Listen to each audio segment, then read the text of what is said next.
The United States, after having spent over $2.5 trillion since my election to completely rebuild our great military, is also by far the world's most powerful nation.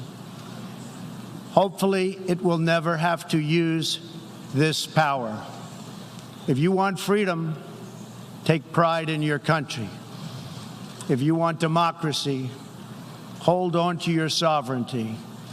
And if you want peace, love your nation. The future does not belong to globalists. The future belongs to patriots. The American people are absolutely committed to restoring balance to our relationship with China. Hopefully, we can reach an agreement that will be beneficial for both countries. One of the greatest security threats facing peace-loving nations today is the repressive regime in Iran.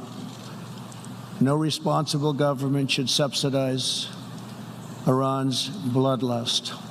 Today, I have a message for those open border activists who cloak themselves in the rhetoric of social justice. Your policies are not just. Your policies are cruel and evil. Today, I repeat a message for the world that I have delivered at home. America will never be a socialist country. We want every nation in our region to flourish and its people to thrive in freedom and peace. In that mission, we are also committed to supporting those people in the Western Hemisphere who live under brutal oppression, such as those in Cuba, Nicaragua, and Venezuela. Social media giants to silence the voices of the people. And a free people must never, ever be enlisted in the cause of silencing, coercing, canceling, or blacklisting their own neighbors. When our nations are greater, the future will be brighter, our people will be happier, and our partnerships will be stronger. And Hans Nichols joins us now to talk through this UN address. Hans, President Trump saying the future belongs to patriots over globalists. That nationalist rhetoric really isn't a big surprise. It's largely been the foundation of his entire foreign policy agenda. Were there some surprises tucked in there, though? Not really. Okay. I mean, I think we just heard a clear articulation of what the president believes in, what he thinks got him elected. In a way, this felt like Steve Bannon wrote this speech. It reminded me the most of the president's initial inaugural address, that American Carnage speech, which was pretty dark. It didn't have an optimistic, sunny view of the future. What the president is trying to impress upon his colleagues up there at the United Nations is this is his view, is that countries need to protect their own, that the international order, the international community has limits on what it can do, and the safest way, according to the president, to sustain peace is to have countries promote strong defenses by themselves. You saw a preview a little bit of this when he shifted his rationale for why he was withholding the funds to Ukraine, saying that he didn't think Europe was pulling its weight, that Europe wasn't doing it.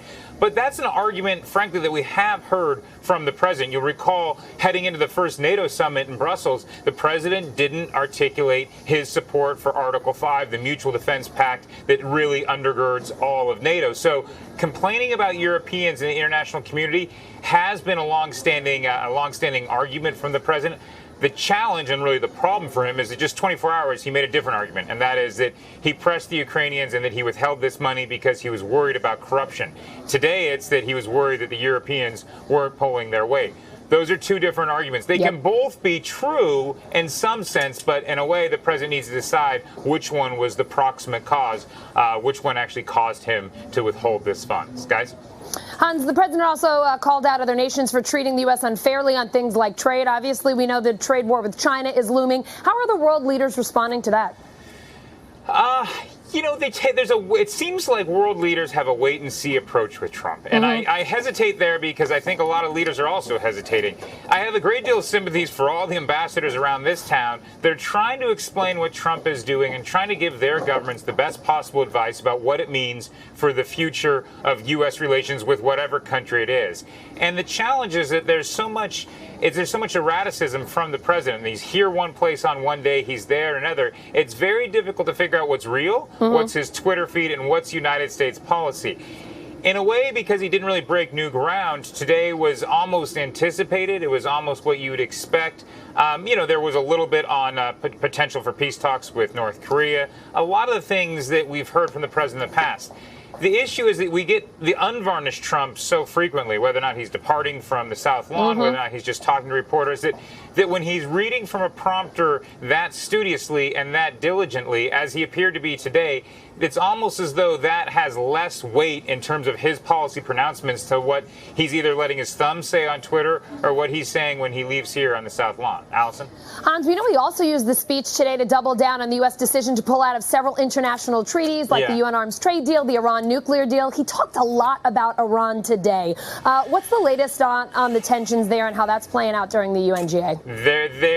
There's a potential, and I'm not going to put a probability on it. I'm just going to say a potential for a meeting because the president has always said he's willing to meet. At the same time, all the posture from the U.S. is really putting pressure on Iran and talking about how dastardly the regime is. I think the biggest news today as it relates to Iran is the joint statement from the United Kingdom, Germany, and France that it was indeed Iran who had some sort of culpability, some sort of responsibility for that attack on September 14th on the Saudi oil facilities. That is a victory for Mike Pence and for Mike Pompeo as they tried to get the Europeans on board, defining blame and pinning the blame on Iran.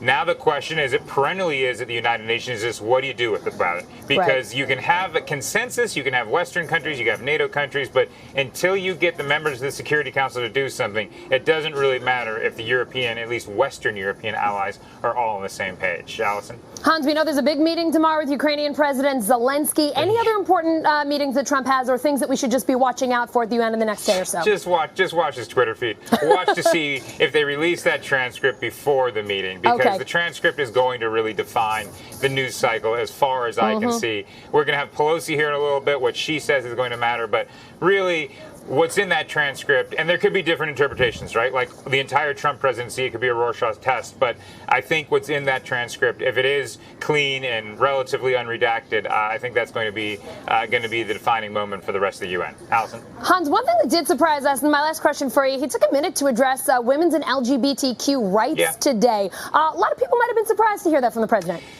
So there has been a push in the administration, and he's been pressed by members of his administration, like Rick Grinnell, who's an openly gay ambassador to Germany, to really make this the standard United States policy that they will stand up for gay rights in the face of repressive regimes around the world. Now, the president doesn't always include that in his speeches, but that is part of official policy. So, yes, it was notable. This is the first time he's really went out of his way to say it in this venue, in this atmosphere, but it has been long-standing U.S. policy. It hasn't always been adhered to, and there have been slight deviations. You'll recall that during Pride, it was one of the Pride days in Pride Month, that some of the embassies wanted to run the Pride flag up the flagpole, and there was some guidance given that couldn't be co-equal with the U.S. flag, and there was some back and forth on what that meant. But it is the policy of the administration. We know it's important to his daughter, to his son-in-law.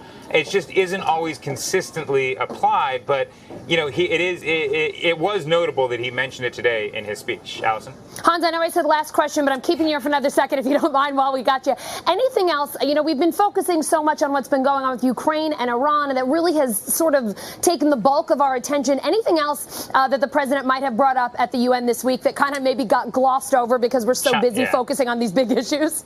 China, and that is that we are now in late September, and we're no closer to a deal than we were in April, and that could start having real economic effects on consumer spending down the line. But he's talked about China, but he hasn't really made new news. But the fact that there's stasis there at a certain point becomes a stalemate, and that becomes a story. Yeah, an interesting thing I saw today, there was some back and forth between him and Treasury Secretary Mnuchin over that. We know that last week the delegation from China was here. They were supposed to go visit the farms. They canceled. We thought that was China. Mnuchin said no, it was us. The president seemed confused about that. Yeah. Any indication or anything you can read from that maybe things with China are just not moving in any direction? It almost seemed like no one really knew what was going on there.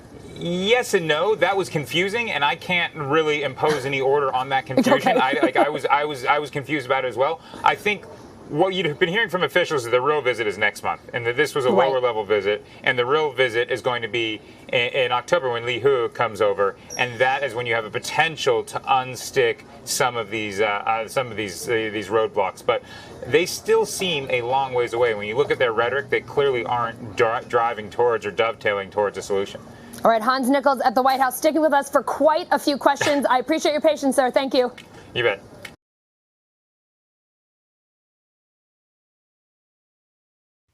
Hey, NBC News viewers, thanks for checking out our YouTube channel. Subscribe by clicking on that button down here and click on any of the videos over here to watch the latest interviews, show highlights, and digital exclusives. Thanks for watching.